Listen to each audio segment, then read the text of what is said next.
Ayan, nakaprepare na tayo ng pagkain ng dalawa.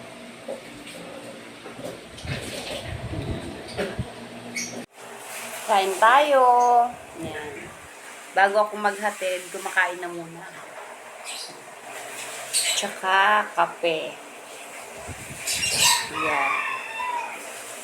Naliligo pa si Taba Chin Chin. So, kakain na muna ako. Para mamaya, paghatid ko kay Charmy, makain na ako. Diretso na ako sa work mamaya. Kain tayo. Ulam ko ay chicken. Chicken na may siumay. No, shout out Ate Gemma sa siumay. Luto ko ng siumay.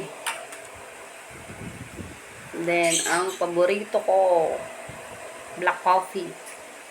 Nagpapalpitate. Pagka 3-in-1.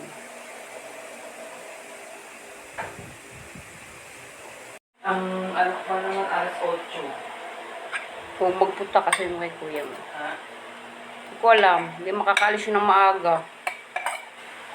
Kain tayo. Tama yun, Toy. Diretso ka na. Aga kang pila. Tapos diretso ka na doon.